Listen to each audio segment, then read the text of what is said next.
السلام علیکم ورحمۃ اللہ وبرکاتہ۔ الحمد للہ رب العالمین والعاقبۃ للمتقین والصلاة والسلام علی رسولہ الامین محمد وعلی آلہ وصحبہ اجمعین، اما بعد۔ حاضرین مجلس، اسلامی بھائیوں، 16ویں تراویح آج پڑھ لی گئی ہے۔ اللہ تعالی ہم سب کے قیام اللیل کو قبول فرمائے، آمین۔ پارہ نمبر 16 سے کچھ قرآنی موتیوں کو آپ کے سامنے لے کر حاضر ہوا ہوں۔ اس پارے کی شروعات سورۃ الکہف کی بقیہ آیات سے ہوتی ہے۔ کل جیسا کہ میں نے بتایا کہ سورہ کہف کے اندر 4 بڑے واقعات ذکر کیے گئے ہیں، جس میں 4 طرح کے فتنوں سے نمٹنے کا طریقہ بتلایا گیا ہے۔ فتنۃ الدین، فتنۃ العلم اور فتنۃ المال، یہ 3 15ویں پارے میں ہو چکا۔ چوتھا ہے فتنۃ الملک، بادشاہت، حکومت، طاقت، سلطنت، اس چیز کا فتنہ۔ اگر کسی انسان کو یہ چیز ملے تو کیسے اس کے ساتھ اس کو معاملہ کرنا چاہیے۔ تو جس شخص کو بھی اللہ تعالیٰ یہ حکومت اور ملک عطا فرمائے، اس کے لیے ذوالقرنین کی زندگی ایک طرح سے آئیڈیل اور نمونہ ہے۔ ذوالقرنین، 2 سینگوں والا، یا پھر مشرق اور مغرب کے مسافر کو ذوالقرنین کہا گیا، یا پھر 2 لٹوں والا، یعنی بال کے 2 لٹ بنا رکھے تھے، یا پھر 2 سینگ تھی اس کی ٹوپی کے اندر، یا پھر وہ مشرق اور مغرب کا مسافر تھا، اس لیے ذوالقرنین اسے کہا گیا۔ اس کے اندر بہت ساری عبرتیں اور نصیحتیں، خاص طور سے ان لوگوں کے لیے جو حکومت اور سلطنت کے مالک ہیں۔ نیک بادشاہ کی پہچان یہ ہوتی ہے کہ وہ پوری قوت سے اپنے عوام کی مدد کرتا ہے، اور مدد کرنے کے بعد اپنی اس اچھائی اور خوبی کو اللہ کی طرف منسوب کرتا ہے اور کہتا ہے کہ یہ جو کچھ میں عوام کے حق میں کر پایا ہوں یہ اللہ تعالیٰ کی رحمت ہے۔ جیسا کہ ذوالقرنین نے کہا ھذا رحمت من ربی، یہ میرے رب کی طرف سے رحمت ہے۔ ذوالقرنین کے واقعے میں یہ بھی بتلایا گیا کہ اگر انسان کے پاس کتنی بھی طاقتیں ہوں، لوگوں کی مدد کرنی ہے تو اس کو اسباب کا سہارا لینا ہی پڑے گا، چاہے وہ اللہ کی طرف سے مدد اس کو مل رہی ہو یا نہ مل رہی ہو، لیکن بحیثیت انسان ہمیں اسباب کا سہارا لینا چاہیے۔ اس سے عقیدے میں اور اللہ پر بھروسے پر کوئی فرق نہیں پڑنے والا ہے۔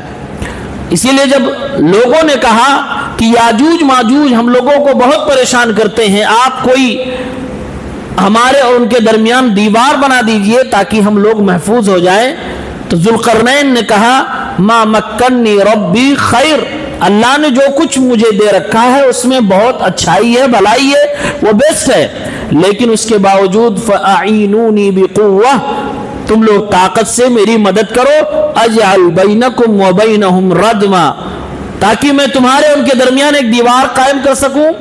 آتونی زبر الحدید، اور لوہے کی چادریں لے کر آؤ، اس کو پگھلا کر میں تم لوگوں کے لیے دیوار بناؤں گا۔ یعنی ذوالقرنین نے عوام سے مطالبہ کیا اور کہا کہ اسباب کا سہارا لیا جانا چاہیے۔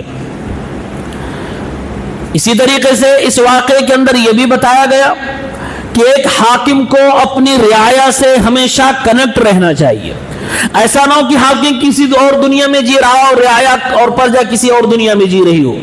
اپنے رعایا سے، ایک امام کو اپنے مامومین سے، ایک حاکم کو اپنے رعایا سے، ایک گھر کے مالک کو اپنے گھر والوں سے، ایک ذمہ دار کو اپنے ماتحتوں سے ہمیشہ جڑ کے رہنا چاہیے. جیسے کہ اس میں بتلایا گیا، ذوالقرنین نے لوگوں سے مطالبہ کیا کہ ہماری مدد کرو، یہ چیزیں لاؤ، یہ میٹیریل لاؤ، میں اپنی طاقت کا استعمال کر کے، اپنے ہنر کا استعمال کر کے، اپنے پاور کا استعمال کر کے تمہارے لیے یہ دیوار بناؤں گا. اس سے ہوتا یہ ہے کہ رعایا اپنے حاکم کی مدد کے لیے بالکل پورے جذبے کے ساتھ حاضر ہوتی ہے، اور جب ان سے مشورے نہیں لیے جاتے، ان سے پوچھا ہی نہیں جاتا، ان سے کچھ مانگا ہی نہیں جاتا، پھر وہ رعایا اپنے حاکم سے دور ہو جاتی ہے، اور پھر آگے چل کے کہیں نہ کہیں بغاوت جیسی چیز نظر آتی ہے. ذوالقرنین کے واقعے میں ایک بات یہ بھی معلوم ہوئی کہ حکومت کرنے کی بنیاد اور سب سے بنیادی چیز اگر کوئی ہے تو وہ ہے انصاف. اسی لیے ذوالقرنین کے واقعے میں ذوالقرنین کہتے ہیں، جب اللہ تعالیٰ نے ان کو اختیار دیا کہ تم ان لوگوں کو جو چاہو دو، سزا دینا چاہو سزا دے دو، معاف کرنا چاہو معاف کر دو، تو ذوالقرنین نے دو ٹوک فیصلہ کرتے ہوئے کہا اما من ظلم فسوف نعذبہ، جو ظلم کرے گا اس کو ہم سزا دیں گے، دنیا ہی میں سزا دیں گے، مرنے کے بعد اللہ تعالیٰ اس کو سزا دے گا وہ الگ ہے، لیکن دنیا ہی میں ظالموں کا سزا دوں گا، یہ میری طرف سے انصاف ہوگا. یعنی کہ حکومت کرنے کے لیے انصاف کرنا بہت ضروری ہے. اگر کسی کی حکومت لاکھوں خوبیوں سے بھری ہو، اس میں انصاف نہ ہو تو وہ حکومت اچھی حکومت نہیں ہے. اسی لیے ہمارے نبی صلی اللہ علیہ وسلم پر جب ایک خارجی نے، جو خارجیوں کا باپ ہے، جو بنیاد ہے، اس نے جب کہا تھا اعدل یا محمد، اے محمد انصاف کریے، آپ مال تقسیم کرنے میں انصاف نہیں کر رہے ہیں، تو اللہ کے نبی صلی اللہ علیہ وسلم نے افسوس کا اظہار فرمایا تھا اور کہا تھا اس کی پشت سے اس کی نسلیں نکلیں گی جو امت کے لیے خارجیت کی بیج بوئیں گی، اور یہ لوگ بڑے شریر ترین لوگ ہوں گے، کیونکہ اس نے اللہ کے نبی کے انصاف پر سوال اٹھایا تھا. اگر کسی حاکم کے انصاف پہ ہی سوال اٹھا دیا جائے اور وہ اس کے بارے میں یہ کہہ دیا جائے کہ انصاف نہیں کرتا، تو اس کا مطلب یہ ہے کہ انڈائریکٹلی کہا جا رہا ہے کہ یہ آدمی حکومت کے لائق نہیں ہے، یہ آدمی اس قابل نہیں ہے کہ حکومت سنبھال سکے. اس واقعے میں یہ بھی کہا گیا کہ کئی بار طوفان، فتنہ اور فساد اتنا بڑا ہوتا ہے کہ آپ چل کے جا کے اس کو ختم نہیں کر پاؤ گے، اس میں انٹری مار کے آپ اس فتنے کا مقابلہ نہیں کر پاؤ گے. تو ایسے میں انسان کو ڈیفینسو پوزیشن میں رہنا چاہیے اور اپنا ڈیفنس کرنا چاہیے. اپنا ڈیفنس کرنے کے لیے دیوار بنانے کی ضرورت پڑے تو دیوار بناؤ، ڈیفینسو سسٹم مضبوط کرنے کی ضرورت پڑے تو مضبوط کرو، لیکن اپنا بچاؤ کرو. جیسے کہ بستی والوں نے کہا ذوالقرنین یہ یاجوج ماجوج فساد برپا کرتے ہیں، ہمارے یہاں آ جاتے ہیں، بے تحاشا لوگوں کو قتل کرتے ہیں، تو ایسا کریں ہم کچھ آپ کو خرچہ پانی دے دیتے ہیں، ان تجعل بیننا و بینہم سدا، ہمارے اور ان کے درمیان آپ ایک دیوار بنا دیجئے.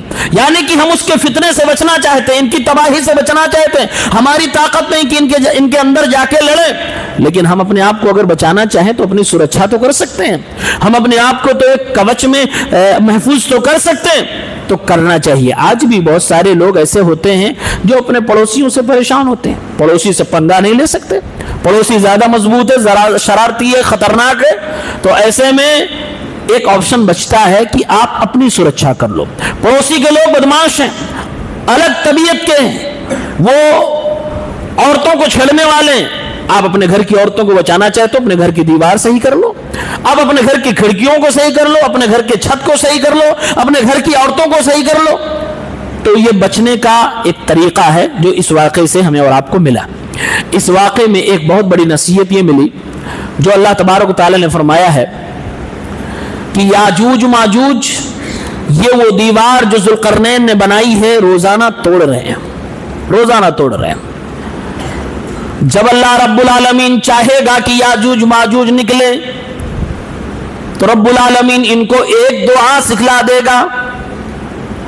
یہ لوگ توڑتے ہیں، توڑنے کے بعد روزانہ شام کو اپنے کام پہ اپنے گھر واپس چلے جاتے ہیں اور یہ کہہ کے جاتے ہیں کہ کل آئیں گے اس کے آگے توڑیں گے، لیکن انشاءاللہ نہیں کہتے ہیں.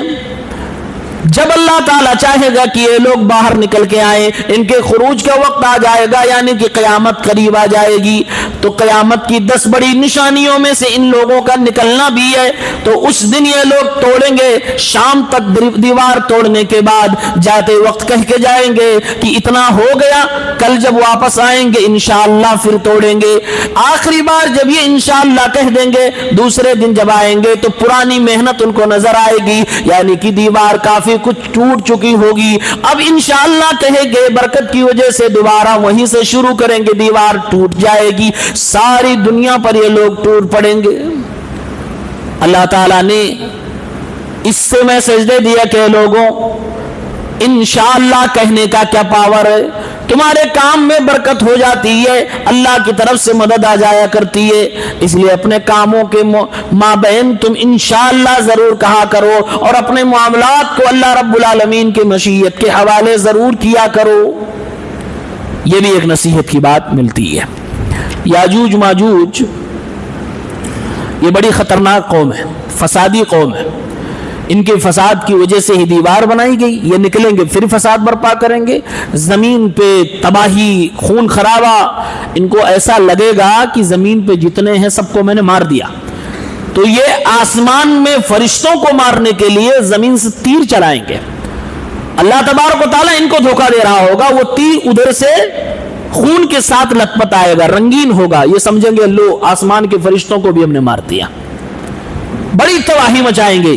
عیسیٰ علیہ السلام آ چکے ہوں گے، اللہ تبارک و تعالیٰ سے دعا کریں گے کہ اللہ ان کو برباد کر، یہ تو انسانیت کے لیے تباہی ہے۔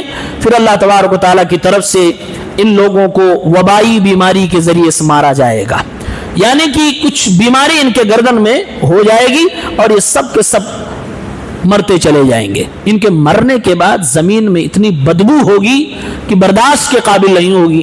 پھر دعا فرمائیں گے حضرت عیسیٰ علیہ السلام، اللہ تعالیٰ بہترین بارش فرمائے گا جس سے زمین کی صفائی ہو جائے گی۔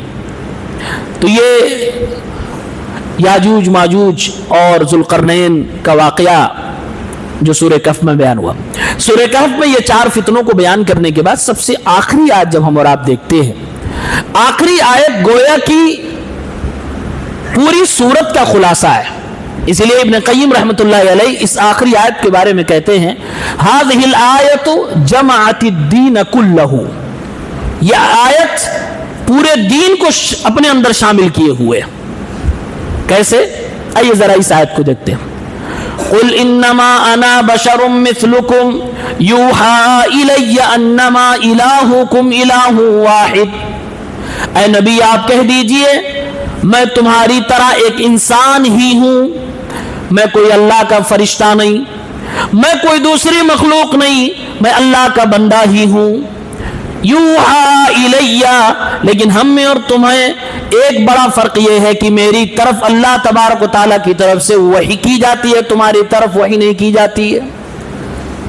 آج ہمارے بریلوی بھائی چڑ جاتے ہیں نا کہ دیکھو نبی کو اپنی طرح مان رہے، نہیں، آدھی بات ہے یہ، پوری بات یہ ہے بشرم مثلکم، تمہاری طرح ہوں لیکن میری طرف وحی کی جا رہی ہے، تمہاری طرف وحی نہیں کی جا رہی ہے۔ اور یہ چھوٹا فرق نہیں ہے، یہ بہت بڑا فرق ہے کہ نبی پہ وحی ہو رہی ہے، غیر نبی پہ وحی نہیں ہو رہی ہے۔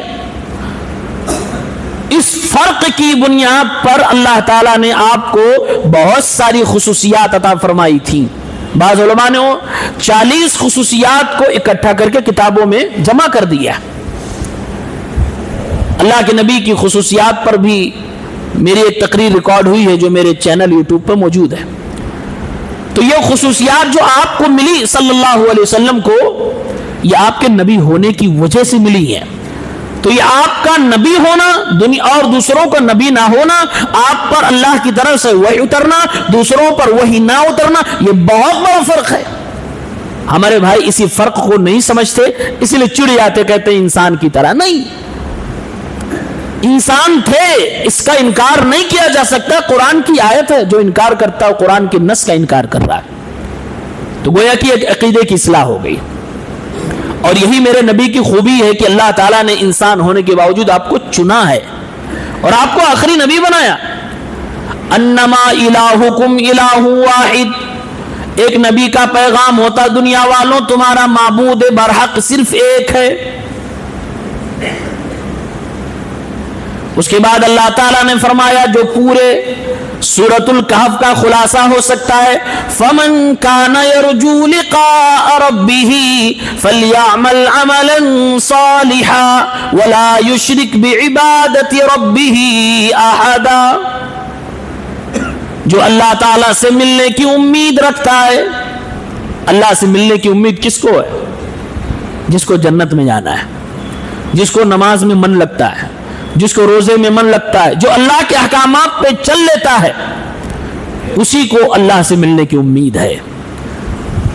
فَمَنْ كَانَ يَرْجُو لِقَاءَ رَبِّهِ, جس کو اپنے رب سے ملنے کی امید ہے, یعنی کہ اس کو حساب و کتاب کا ذرہ برابر بھی خوف ہے, ڈر ہے, اس کا اس بات پہ ایمان ہے کہ اس دنیا کے ختم ہونے کے بعد اللہ تعالیٰ کے سامنے جا کر حساب و کتاب دینا ہوگا, ایک ایک پل کا حساب دینا ہوگا, ایک ایک پائی کا حساب دینا ہوگا. جس کو اس بات پر یقین و ایمان ہے, فَلْيَعْمَلْ عَمَلًا صَالِحًا, تو وہ نیک عمل کرے. نیک عمل کس کو کہتے ہیں؟ فضیل ابن عیاض رحمت اللہ علیہ فرماتے ہیں نیک عمل یعنی وہ عمل جو اللہ کی بارگاہ میں قبولیت کے لائق ہے. اس کی دو شرط ہیں. نمبر ایک, اخلاص کے ساتھ کیا گیا ہو. نمبر دو, رسول اللہ صلی اللہ علیہ وسلم کی مطابعت میں آپ کے طریقے کے مطابق کیا گیا ہو. یہ دو شرطیں ہوں گی تبھی کوئی عمل اللہ کی بارگاہ میں قبول ہوگا اور وہ نیک مانا جائے گا. اگر کوئی عمل اخلاص کے ساتھ ہے, دل کی سچائی کے ساتھ وہ عبادت کی جا رہی ہے, لیکن طریقہ محمد رسول اللہ کا نہیں ہے, تو اللہ کی بارگاہ میں قبول نہیں ہوگا, اس کو نیک کام نہیں کہا جائے گا. ایسے ہی اگر کوئی عمل اللہ کے نبی کے طریقے کے مطابق ہی ہے لیکن اخلاص نہیں ہے, اس میں خلوص نہیں ہے, تو وہ بھی اللہ کی بارگاہ میں قبول نہیں ہوگا, اس کو بھی نیک عمل نہیں کہا جائے گا. تو کہا کہ جو اللہ سے ملنے کی امید رکھتا وہ نیک عمل کرے. اور اس کے بعد اخیر میں ایک بات اور کہہ دی گئی, وَلَا يُشْرِكْ بِعِبَادَةِ رَبِّهِ أَحَدًا. نیک عمل کر لیے, یہ تمہارا خزانہ ہے. زندگی کا سب سے بڑا خزانہ کیا ہے؟ ایک ایک نیکی. اس خزانے کی قیمت کا اندازہ کرنا ہے تو میدان محشر کے منظر کو یاد کریے کہ جب سگا باپ بیٹے کو دیکھ کے چہرہ پھیر کے بھاگ رہا ہوگا, جب سگی ماں اپنے بچوں کو دیکھ کے بھاگ رہی ہوگی, اولاد اپنے باپ کو دیکھ کے بھاگ رہے ہوں گے. یوم یفر المرء من اخیہ وامہ وابیہ وصاحبتہ وبنیہ لکل امرئ منہم یومئذ شان یغنیہ. ساری دنیا کے لوگ اپنوں سے منہ چرا رہے ہوں گے, ہر ایک اپنی پریشانی میں پریشان ہوگا, اس لیے کہ ہر کوئی یہ تمنا کر رہا ہوگا کہ ہمیں دوسروں کی نیکیاں مل جائے, کوئی مجھ سے نیکی نہ مانگے. ایک ایک نیکی کی قیمت ہے. تو نیکی دنیا میں جو ہم اور آپ کرتے ہیں, یہ ہماری اور آپ کی سب سے بڑی قیمتی شے ہے. یہی تو ہمارا خزانہ ہے جو لے کر ہم اللہ کے پاس جائیں گے. جب یہ خزانہ ہے تو اس خزانے کی حفاظت ہونی چاہیے. جو آدمی نیکی کرے اور نیکی کی حفاظت نہ کر سکے, اس سے زیادہ لاپرواہ اور بیوقوف انسان کوئی نہیں ہے. آپ کی قیمتی چیز ہے یہ, آپ کو حفاظت سب سے زیادہ اسی کو کرنا ہے. تو اللہ نے ایک چیز کا ذکر فرمایا جس سے یہ نیکیاں ضائع ہو جاتی ہیں. فرمایا وَلَا يُشْرِكْ بِعِبَادَتِ رَبِّهِ أَحَدًا. نیکیاں تم نے کر لی, لیکن نیکیوں میں ریاکاری, نیکیوں میں شرک اکبر کی ملاوٹ کر کے اس نیکی کو نہ ضائع کرو. اگر تم نے شرک اصغر کیا, چھوٹا شرک, تو جس نیکی کے ساتھ اس کو ملاؤ گے وہ نیکی خراب ہو جائے گی, ڈیمیج ہو جائے گی, اللہ تعالیٰ اس کو برباد کر دے گا. اور اگر شرک اکبر کر لیا تو وہ نیکی تو جائے گی, اس سے پہلے پوری لائف میں جتنی نیکیاں کیے تھے ساری نیکیاں برباد ہو جائیں گی, پوری زندگی کی نیکیاں ضائع ہو جائیں گی. یہ ہے شرک اکبر کا نقصان. تو اللہ نے فرمایا وَلَا يُشْرِكْ بِعِبَادَةِ رَبِّهِ أَحَدًا. وہ اللہ فرما رہا ہے اے میرے بندو نیکیاں کرنا اچھی بات ہے, تم میرے نیک بندے کرو, اخلاص کے ساتھ کرو، نبی کے طریقے پہ کرو، لیکن نیکیاں کرنے کے بعد تم شرک نہ کرنا، ورنہ تمہاری یہ نیکیاں ضائع کر دی جائیں گی، برباد کر دی جائیں گی، تمہیں اس کا کوئی فائدہ نہیں ملے گا۔ تم قیامت کے دن اللہ کے پاس جا رہے ہو یہ سوچ کر کہ ہمارے پاس تو بڑی نیکی ہے، ہم نے نمازیں پڑھی، روزے رکھے، حج کیے، سب کچھ کیا ہے، اللہ کے دربار میں آیا ہوں، ابھی تو مجھے رزلٹ اچھا ملے گا، جنت ملے گی، فیصلہ ہونے لگا تو نام اعمال خالی۔ کیوں؟ کیونکہ ان نیکیوں کے بعد شرک بھی تھا۔ تو اللہ نے اس لیے فرمایا وَلَا يُشْرِكْ بِعِبَادَةِ رَبِّهِ أَحَدًا، اپنے رب کے ساتھ کسی کو شریک نہ ٹھہراؤ۔ یہ آیت پورے سورۃ الکہف کا خلاصہ کیسے ہے؟ اللہ نے اس سورت کے اندر 4 فتنوں کا ذکر فرمایا، اور یہ 4 فتنے، 4 آزمائشیں ایسی ہیں کہ ہم میں سے شاید اگر اسی مسجد میں دیکھا جائے تو ہر کوئی اگر چاروں کا نہیں تو چاروں میں سے کسی ایک فتنے کا شکار ہے۔ آزمائش اس کی چل رہی ہے، دین کے ذریعے سے آزمائش، مال کے ذریعے سے آزمائش، علم کے ذریعے سے آزمائش، اور حکومت اور عہدے کے ذریعے سے آزمائش۔ اللہ تعالیٰ گویا اس آخری آیت سے بتلا رہا ہے اے میرے بندوں، زندگی میں طرح طرح طریقوں سے تمہیں آزمایا جائے گا، ان تمام آزمائشوں میں اگر کامیاب ہونا چاہتے ہو تو صرف تم نے یہی کرنا ہے، فَلْيَعْمَلْ عَمَلًا صَالِحًا، نیک عمل کرنا ہے، شرک سے بچنا ہے، محمد الرسول اللہ کی پیروی کرنی ہے۔ یہی تمام آزمائشوں میں کامیاب ہونے کا طریقہ ہے، تمام فتنوں میں بچ کے نکلنے کا طریقہ یہی ہے جو اس آخری آیت کے اندر بتایا گیا۔ گویا کہ یہ آیت پوری سورت کا خلاصہ ہے، علاج ہے، دوا ہے۔ اس کے بعد اللہ تبارک و تعالیٰ نے سورہ مریم کا ذکر فرمایا ہے۔ سورہ کہف کے بعد سورہ مریم آتی ہے۔ مریم عیسیٰ علیہ السلام کی والدہ کا نام ہے۔ وَاذْكُرْ فِي الْكِتَابِ مریم، قرآن میں مریم کا ذکر فرمائیے۔ اور اس کے بعد حضرت مریم کی پاکیزگی، طہارت، اور اس کے بعد عیسیٰ علیہ السلام کی بغیر باپ کے پیدائش کیسے ہوئی، وہ ساری آیتیں اللہ تعالیٰ نے ذکر کیا۔ حضرت مریم کائنات کی ان 5 عورتوں میں سے ہیں جن عورتوں کو آئیڈیل بنانا چاہیے۔ مریم عیسیٰ علیہ السلام کی والدہ، آسیہ فرعون کی بیوی، خدیجہ اللہ کے نبی کی بیوی، عائشہ اللہ کے نبی کی بیوی، فاطمہ اللہ کے نبی کی بیٹی۔ یہ 5 عورتیں ٹاپ 5 میں ہیں۔ یہ پوری دنیا کی، جب سے دنیا پیدا ہوئی ہے، جب ختم ہوگی، پوری انسانی تاریخ کی یہ 5 کامیاب عورتیں ہیں جو اللہ کی نگاہ میں بڑی محبوب ہیں، بڑی پیاری ہیں۔ اور ان 5 میں سب سے افضل حضرت فاطمہ رضی اللہ تعالی عنہا ہے، کیونکہ جنتی عورتوں کی سردار ہوں گے۔ اپنی عورتوں کو پوری زندگی کچھ پڑھاؤ یا نہ پڑھاؤ، یہ 5 عورتوں کی سٹوری، اس سے ماخوذ اسباق، اس سے نصیحتیں ضرور سکھاؤ۔ انہی 5 میں سے مریم ہے۔ اللہ تعالیٰ نے ان کی پاکیزگی کو بیان کیا۔ اب ذرا سوچئے، آج دنیا کی سائنس حیران ہے، اور بہت سارے بدتینت اور بد اخلاق لوگ جن کو دشمنی ہے عیسیٰ اور ان کی ماں سے، ان کے اوپر زنا کا الزام لگاتے ہیں اور کہتے ہیں یہ بایولوجیکلی امپاسبل ہے کہ آدمی بغیر باپ کے پیدا ہو جائے۔ لیکن میرے ساتھیوں، یہ اصول و ضابطہ یاد رکھو، انسانیت اسباب کے محتاج ہے، اللہ اسباب کا محتاج نہیں ہے۔ انسانیت مخلوق اسباب کے محتاج ہے، اللہ اسباب کا محتاج نہیں ہے۔ اللہ تبارک و تعالیٰ نے اپنی بندی حضرت مریم کی پاکی اور طہارت کو بیان کرتے ہوئے اس پورے واقعے کے اندر 3 چیزیں بیان کی۔ نمبر 1، جب اللہ تعالیٰ کی طرف سے حضرت جبرائیل حضرت مریم کے پاس آئے اور کہنے لگے آپ کو اللہ کی طرف سے ایک بیٹا ملے گا، تو سب سے پہلے حضرت مریم نے جب اپنے کمرے میں ایک اجنبی آدمی کو دیکھا، اجنبی مرد کو دیکھتے ہی گھبرا گئی۔ یہ عورت کی پاکیزگی اور عزت دار ہونے کی دلیل ہے۔ کہنے لگی انا یکون لی غلام ولم یمسسنی بشر ولم اک بغیا، میرے یہاں بچہ کیسے پیدا ہو سکتا ہے؟ نہ تو میری شادی ہوئی ہے اور نہ ہی میں کوئی غلط عورت ہوں، یعنی مرد سے میں ابھی ٹچ میں آئی نہیں رہی ہوں، شادی کیسے ہو سکتی ہے؟ انسان اسباب کے اعتبار سے سوچتا ہے، تو یہی سوچ ان کی بھی تھی۔ اللہ کے فرشتے جبرائیل نے کہا میں اللہ کی طرف سے جبرائیل ہوں، آپ کو بشارت دینے کے لیے آیا ہوں کہ آپ کو بیٹا ہوگا اور ایسے ہی ہوگا، یعنی بغیر شوہر کے ہوگا، بغیر کسی مرد کے ہاتھ لگائے ہی ہوگا، اور یہ اللہ کے لیے بہت آسان ہے۔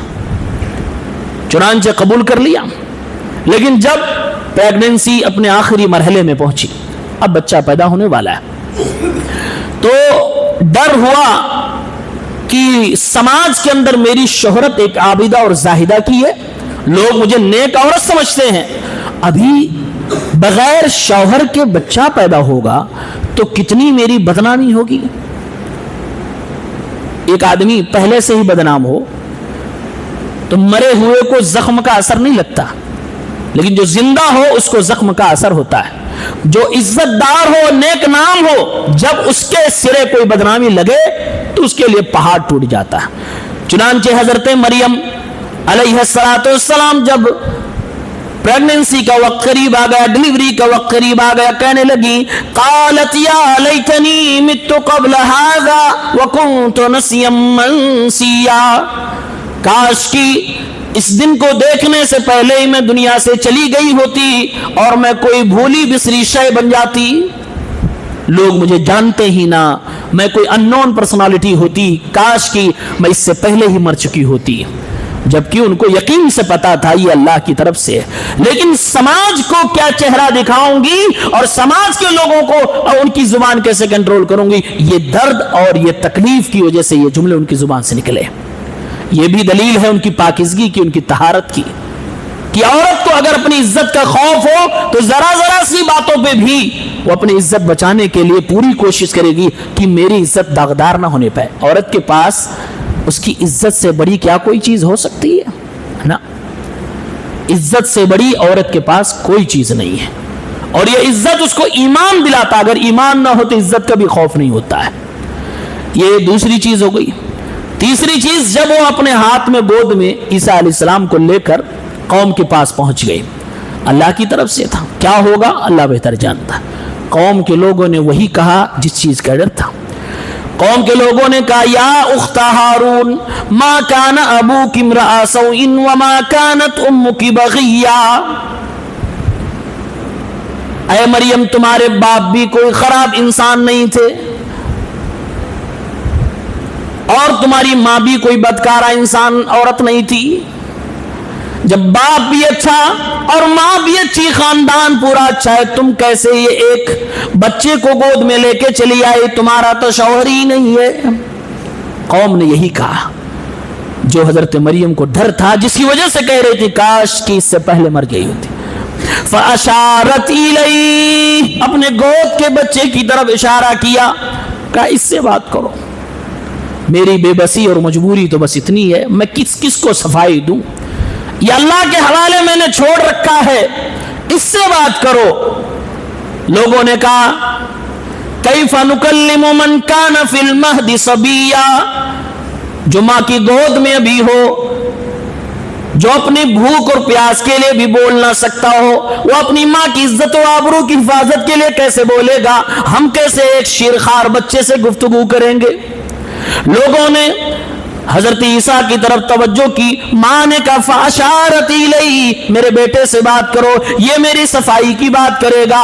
قال انی عبد اللہ، عیسیٰ علیہ السلام بول پڑے اور کہنے لگے میں اللہ کا بندہ ہوں، آتانی الکتاب وجعلنی نبیا، اللہ نے مجھے کتاب دینی ہے، اللہ مجھے نبی بنائے گا، وجعلنی مبارکا اینما کنت، اور میں جہاں بھی ہوں گا مجھ سے برکتیں ہوں گی، واوصانی بالصلاۃ والزکاۃ ما دمت حیا، اور اللہ نے مجھے کہا نماز پڑھنا، زکات ادا کرنا جب تک زندہ رہنا، وبرم بوالدتی، اور اپنی اس ماں کا میں وفادار ہوں، ولم یجعلنی جبارا شقیا، اللہ تعالیٰ نے مجھے سخت مزاج اور ماں باپ کا نافرمان نہیں بنایا، والسلام علی یوم ولدت ویوم اموت ویوم ابعث حیا، میرے اوپر سلامتی ہو جس دن میں پیدا ہوا اور جس دن میری وفات ہوگی اور جس دن مجھے زندہ اٹھایا جائے گا۔ اللہ نے یہ پورا واقعہ بیان کرتے ہوئے فرمایا ذالک عیسی ابن مریم، اے دنیا والو یہ عیسیٰ ابن مریم ہے۔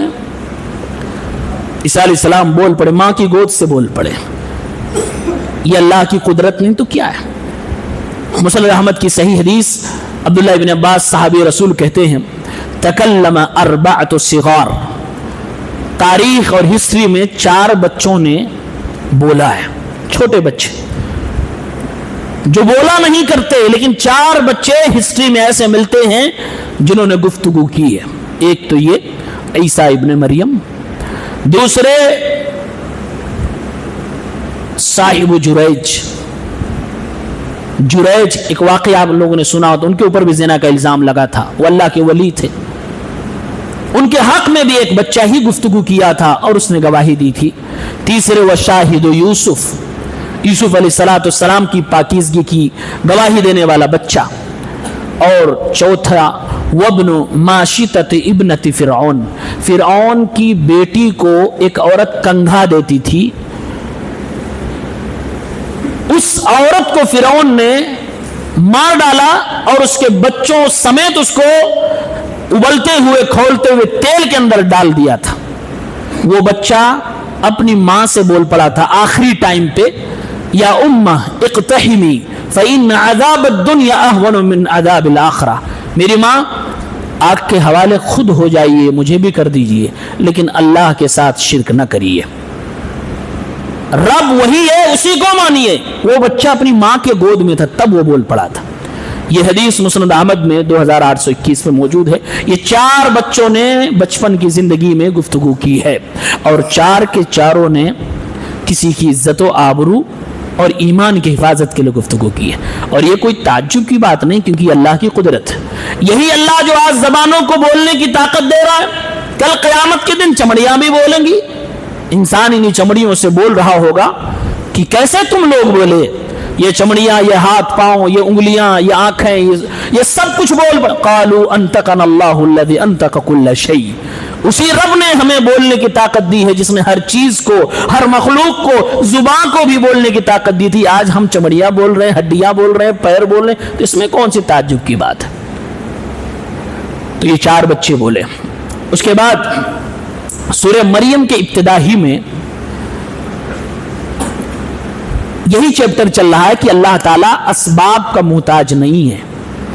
ایک پیغمبر حضرت زکریا علیہ السلام وہ اللہ سے دعا کر رہے ہیں، اذ نادى ربه نداء خفیا، چپ کے اللہ سے دعا مانگ رہے ہیں۔ کس چیز کی دعا مانگ رہے ہیں؟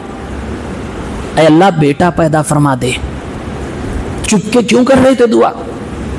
ایک وجہ تو یہ کہ چھپ کے دعا کرنے سے قبول ہونے کے چانسز زیادہ ہوتے ہیں۔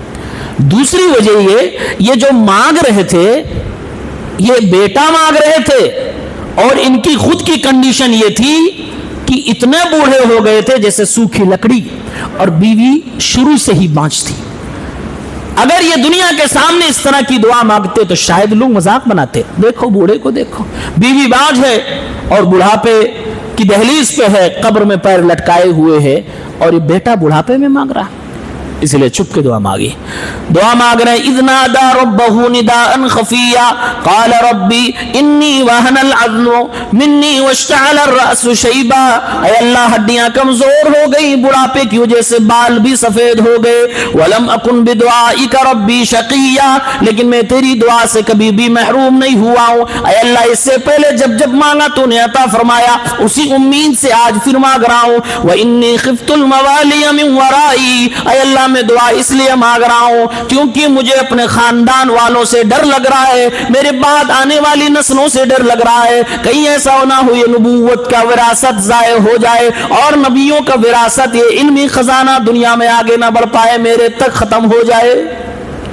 دعا مانگ رہے ہیں، اور اس کے بعد کہہ رہے ہیں اے رب العالمین وکانت امراتی عاقرا، میری بیوی بھی بانجھ ہے، فہب لی من لدنک ولیا، ان تمام مصیبتوں پریشانیوں کمزوریوں کے بعد اے میرے اللہ تو اپنی طرف سے اپنی رحمت سے مجھے ایک ولی بیٹا عطا فرما دے۔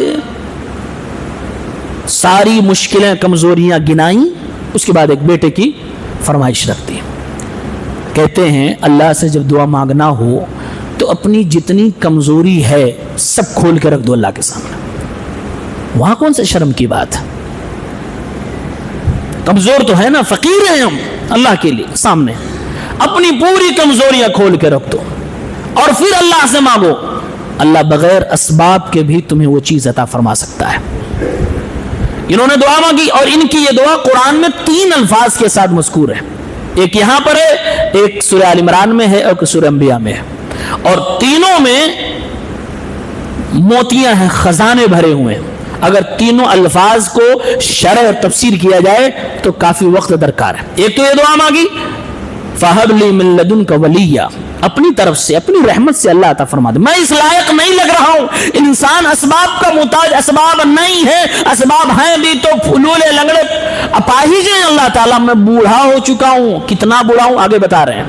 بیوی میری شروع سے باج, لیکن اللہ مانگ رہا ہوں تجھ سے امید ہے, اس سے پہلے تو نے مجھے مایوس نہیں کیا, اس بار بھی مایوس نہ کرنا. دوسری جگہ فرمایا رب ہب لی من لدنک ذریۃ طیبہ, اے اللہ نارمل نہیں, نیک ذریت اور اچھی اولاد کا مطالبہ کر رہا ہوں.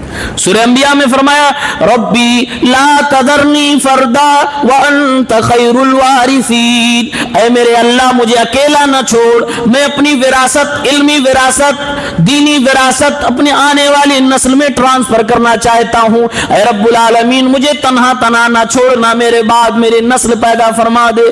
ربی لا تذرنی فردا, مجھے اکیلا نہ چھوڑ, میرا وارث پیدا فرما دے. یہ کون سا وارث تھا؟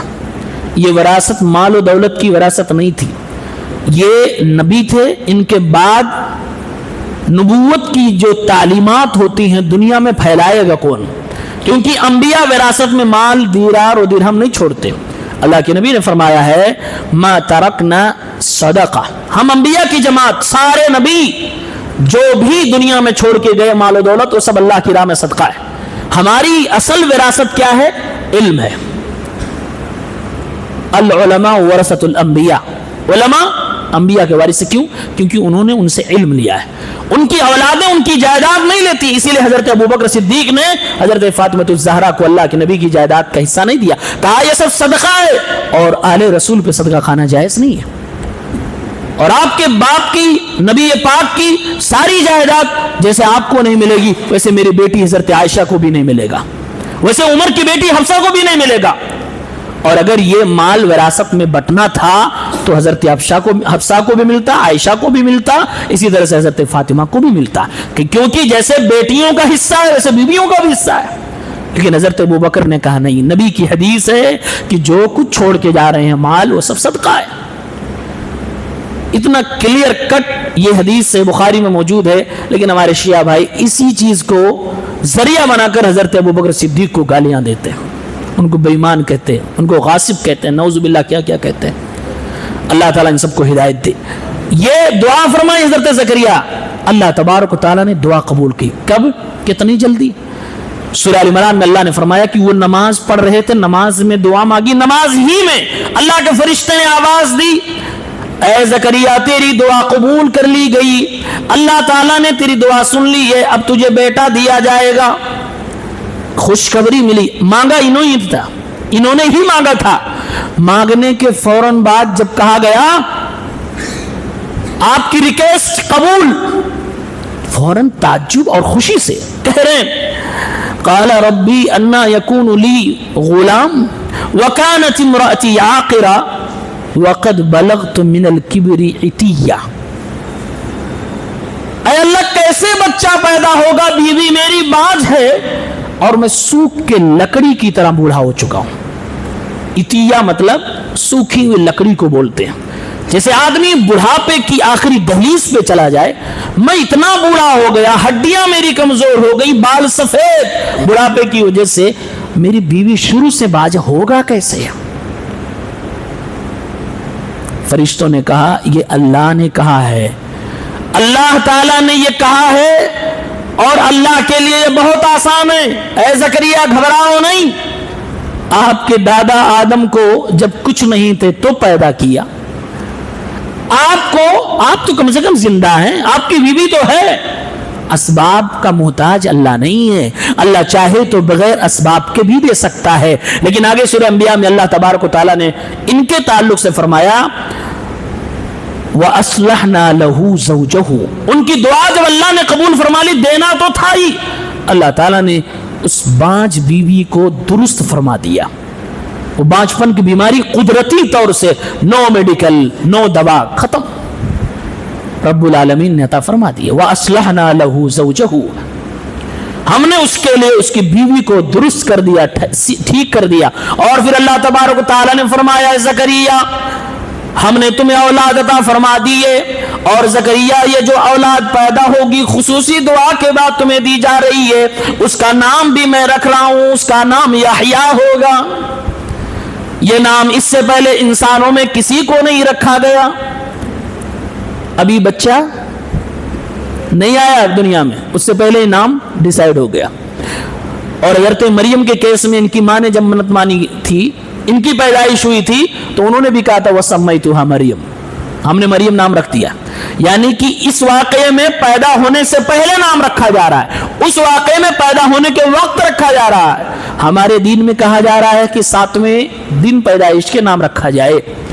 تینوں کو ملائیے تو علماء کہتے ہیں کہ نام رکھنے کی آخری ڈیٹ جو ہے وہ 7واں دن ہوتا ہے، لیکن اس سے پہلے کبھی بھی آپ نام رکھ سکتے ہو، جس دن بچے کی ڈیلیوری ہو اسی دن نام رکھ سکتے ہو۔ اور اگر اس واقعے کو دیکھا جائے تو بچے کی ڈیلیوری سے پہلے بھی نام رکھ سکتے ہو، کوئی حرج کی بات نہیں۔ اللہ تبارک و تعالیٰ نے دعا قبول فرمائی۔ آپ ذرا دیکھیے، یحییٰ علیہ السلام پیدا ہوئے، حضرت زکریا بوڑھے، بیوی بانج، اللہ تبارک و تعالیٰ نے اپنی قدرت سے بیوی کو درست فرمایا، پیدائش ہوئی، اللہ نے بیٹا عطا فرمایا، دعا قبول فرما لی۔ اللہ تعالیٰ نے اسی صورت میں آگے چل کے حضرت عیسیٰ کی پیدائش کا ذکر فرمایا۔ اے لوگوں، اگر زکریا اور ان کی بیوی کے بارے میں تمہیں تعجب ہو رہا کہ کیسے ہو گیا، تو اس سے بڑی تعجب کی بات تو دیکھ لو، مریم کو تو بغیر مرد کے، بغیر آدمی کے ٹچ کیے ہی ہم نے بچہ دے دیا، یہ اس سے زیادہ تعجب کی بات ہے۔ اور اگر اس میں بھی تمہیں تعجب ہو رہا تو اپنے دادا آدم کو دیکھ لو، بغیر کسی مرد و عورت کے ہم نے ان کو بنایا ہے، کتنا تعجب کرو گے؟ تعجب کرتے کرتے تھک جاؤ گے۔ یقین لے آؤ اللہ کے قدرت پر اور اللہ کی طاقت پر کہ اللہ جو چاہے کر سکتا ہے، اس کو کوئی روکنے والا نہیں۔ یہ حضرت زکریا کارپینٹر تھے، انہوں نے یہ دعا مانگی تھی، کارپینٹر تھے، نبی تھے، کارپینٹر تھے۔ اس کے بعد حضرت ابراہیم علیہ السلام نے اپنے باپ کو توحید کی جو دعوت دی، اس کا ذکر اللہ تعالیٰ نے تفصیلاً کیا ہے، اور اللہ تعالیٰ نے ایک پیغام دیا ہے کہ ابراہیم جیسا نبی اپنے مشرک باپ، وہ باپ جو صرف مشرک نہیں تھا، وہ لوگوں کو مشرک بنانے والا بھی تھا، بت بنا بنا کے بیچتا تھا، اس باپ کو حضرت ابراہیم سمجھا رہے ہیں۔ پورا قرآن اٹھا کے دیکھیے، سورہ مریم دیکھیے، کہیں بھی اپنے باپ کا نام نہیں لے رہے ہیں، ہر جگہ اذ قال لأبيه یا ابتی یا ابتی یا ابتی یا ابتی، یا ابتی کی معنی کیا ہوتا؟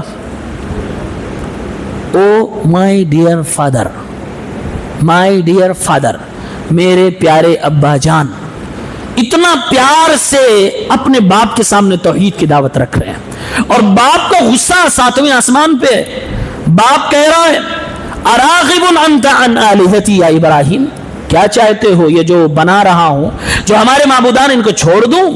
لئن لم تنتہی لارجمنک وہجرنی ملیہ، اگر باز نہ آئے تو پتھر سے مار پڑے گی، اور ہاں چپ چاپ یہاں سے نکلو، میری نظروں کے سامنے سے دور ہو جاؤ۔ باپ کا لہجہ سخت ہے، جملے سخت ہیں، دھمکیوں سے بھرے ہوئے ہیں، اور بیٹا پیار میں پرے ہوئے توحید کی دعوت پیش کر رہا ہے۔ معلوم یہ ہوا کہ مشرکین کے سامنے کتنے بھی پیار سے دعوت توحید پیش کرو، غصہ ہوں گے۔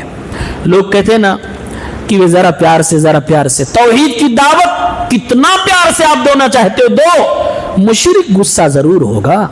آپ غصے کو دیکھ کے توحید کی دعوت نہیں روک سکتے۔ آج بہت سارے لوگ کہتے ہیں نا کہ ہماری جماعت ہے تبلیغ کی، ہم تبلیغ کرتے ہیں، لیکن توحید اور شرک پر بولیں گے تو لوگ نفرت کریں گے بھائی۔ ابراہیم علیہ السلام نے پیار کی آخری حد پیش کر دی، باپ کیا جملہ دے رہا ہے، پھر بھی ابراہیم علیہ السلام کہہ رہے ہیں سلام سأستغفر لک ربی انہ کان بی حفیہ، ٹھیک ہے جا رہا ہوں، سلام ہے، آپ نے بھگایا گھر سے، میں جا رہا ہوں، آپ کی نظروں سے دور ہو جا رہا ہوں، لیکن آپ کی مغفرت کی دعا ضرور کروں گا۔ ہائے ہائے، کیا محبت ہے ایک بیٹے کو اپنے باپ سے، ایک بیٹے کو اپنے باپ سے اس قدر محبت ہونی چاہیے۔ اور بیٹے کی سچی محبت باپ سے یہ ہے کہ دنیا میں اس کی حفاظت کے لیے سوچے، آخرت میں جہنم سے بچانے کی پوری کوشش جی جان لگا دے۔ یہ ابراہیم علیہ السلام، اللہ تعالیٰ نے چل کے آگے بعد میں منع کر دیا، اے ابراہیم ایموشن اور جذبات سے اسلام میں کام نہیں ہوتا. میرا رول ہے کیا ہے کہ کسی مشرک کے لیے دعا نہیں کر سکتے گرچہ تمہارا باپ ہے. تمہارے ایموشن ہے، جذبات ہیں، احساسات ہیں، لیکن اے میرے پیغمبر میرے اصول اور رول کو نہ توڑا کرو. منع ہے، نہیں کر سکتے. اس کے بعد اللہ تبارک و تعالیٰ نے سورہ مریم میں 5 جگہوں پر تقوی کا فائدہ بتایا ہے. تقوی کا فائدہ یہ ہے کہ انسان کو برائیوں سے روکتا ہے. تقوی کا فائدہ یہ ہے کہ اسے جنت ملے گی. تقوی کا فائدہ یہ ہے کہ انسان اللہ کا مہمان بنے گا. تقوی کا فائدہ یہ ہے کہ اس کو قرآنی بشارت ملے گی. تقوی کا فائدہ یہ ہے کہ یقیناً جہنم سے اس کو نجات مل جائے گی. پھر اسی پارے میں سورہ طٰہٰ ہے.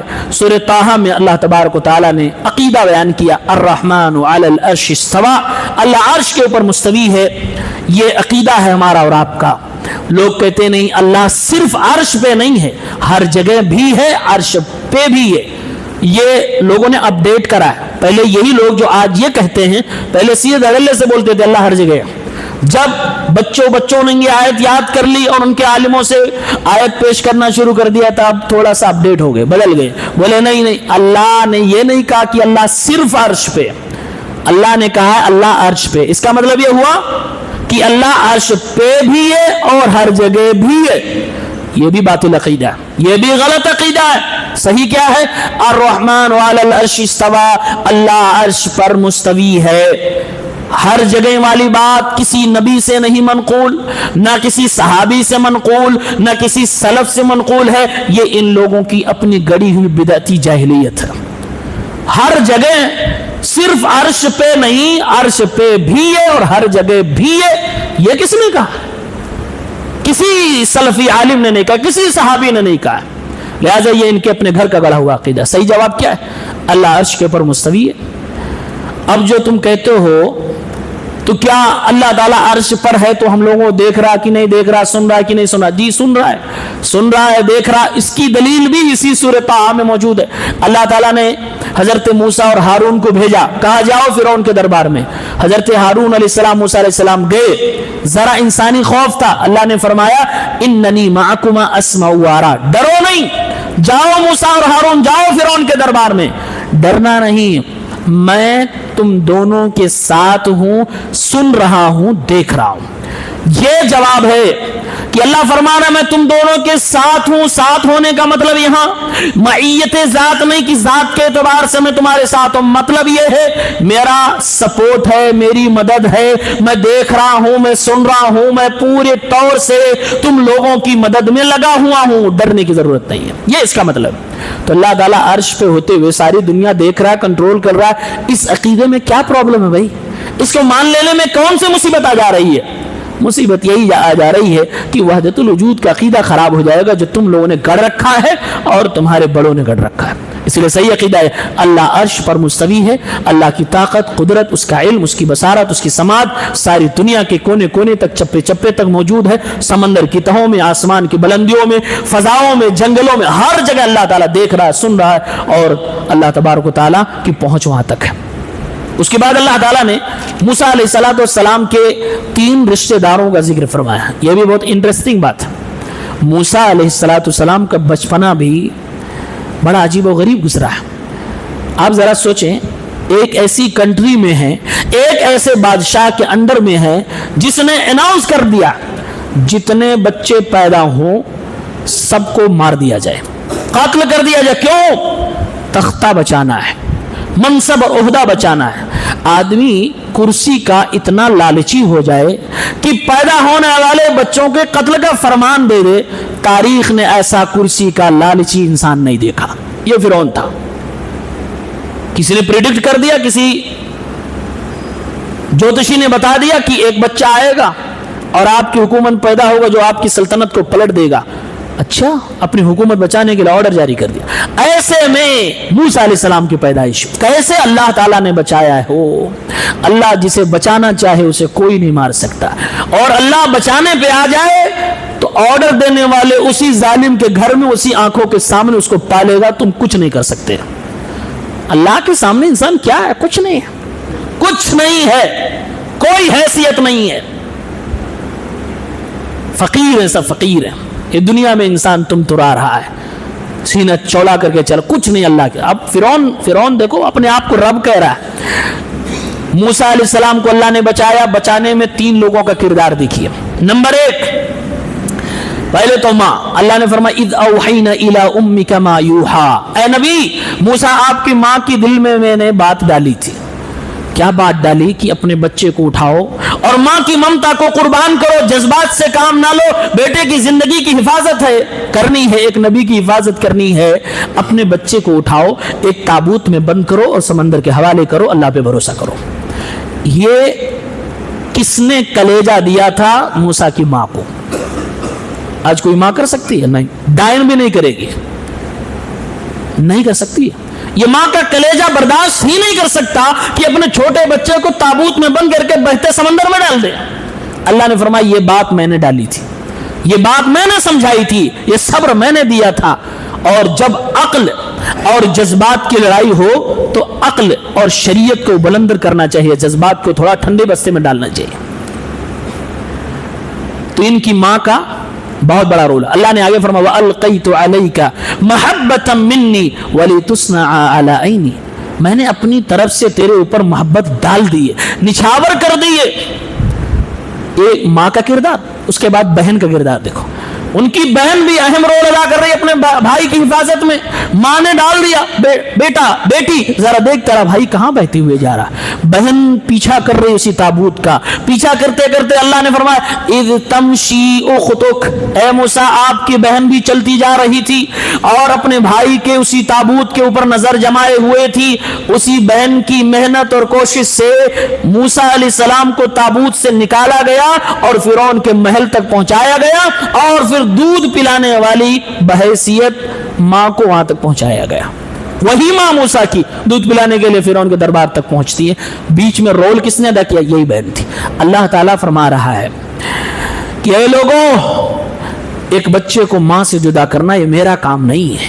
یہ میں نے موسیٰ کی حفاظت کے لیے یہ بات دل میں ڈالی کہ اپنے بچے کو تابوت میں ڈال کر سمندر میں ڈالو، لیکن میرا مقصد ایک بچے کو ماں سے ہمیشہ کے لیے جدا کرنا نہیں تھا۔ میں نے اپنی تدبیر کے ذریعے سے پھر اسی بچے کو ماں کے سینے تک پہنچا دیا۔ کیوں؟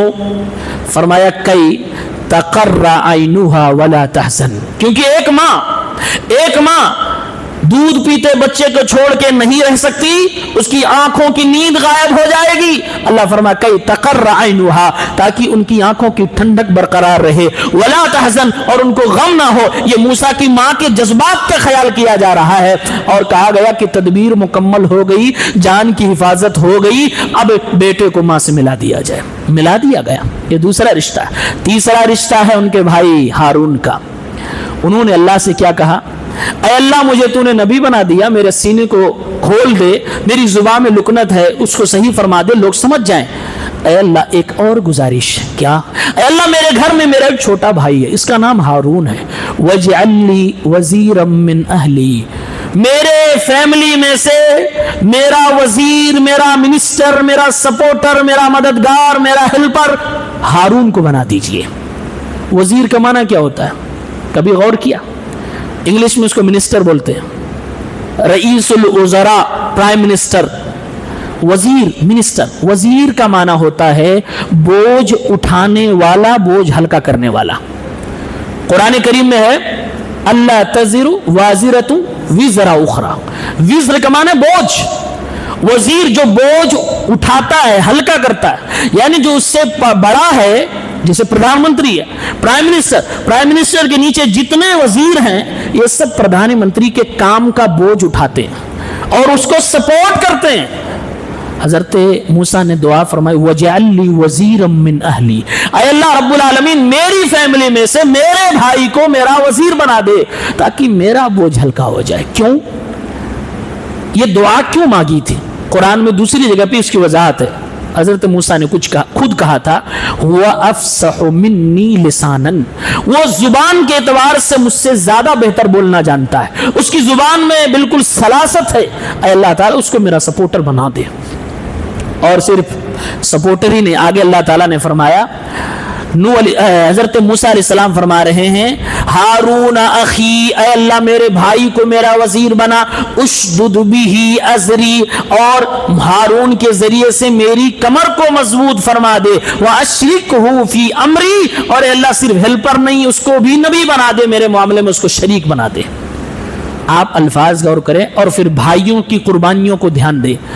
کہا اشدد بھی ازری. ازر کے معنی ہوتے ہیں کمر. جہاں اور آپ کمر پہ بیلٹ باندھتے ہیں. انسان کے پورے بدن پہ اگر ورک لوڈ پڑتا ہے لاسٹ میں جب تھکتا ہے تو اس کی کمر میں درد ہوتا ہے. کہتے ہیں کہ اتنا ورک لوڈ ہو گیا, اتنا بوجھ ہو گیا کہ کمر ٹوٹ گئی. موسیٰ علیہ السلام نے اسی تعبیر کا استعمال کیا, اے اللہ بہت بڑے مشن پہ تو نے مجھے بھیجا ہے, فرعون جیسے انسان کو سدھارنے اور سمجھانے کی بات ہو رہی ہے, اے رب العالمین میری زبان میں تھوڑی سی لکنت بھی ہے, میرا بھائی ہے, مجھے بھروسہ ہے غداری نہیں کرے گا, میری بات مانے گا, اے اللہ رب العالمین اس کو بھی نبی بنا دے, یہ میرا بوجھ ہلکا کر دے گا, اے اللہ اس کے ذریعے سے میری کمر مضبوط ہو جائے گی. مطلب یہ ہوا کہ اگر آپ کو دنیا میں کمزوری محسوس ہو رہی ہے, آپ کو لگتا ہے کہ آپ اکیلے ہیں, آپ کو لگتا ہے کہ آپ کمزور ہیں, تو بھائیوں سے آپ کو مضبوطی ملے گی.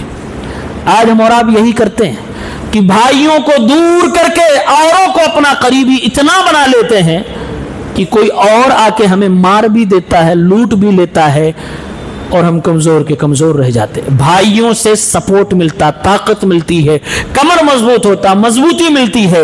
اس لیے اپنے تمام اصول و ضوابط کو ایک ساتھ رکھتے ہوئے, بروئے کار لاتے ہوئے بھائی سے ہمیشہ کنیکٹ رہے. بھائی مضبوطی ہے, یہ قرآن کی اس آیت سے مطلب پتہ چلا.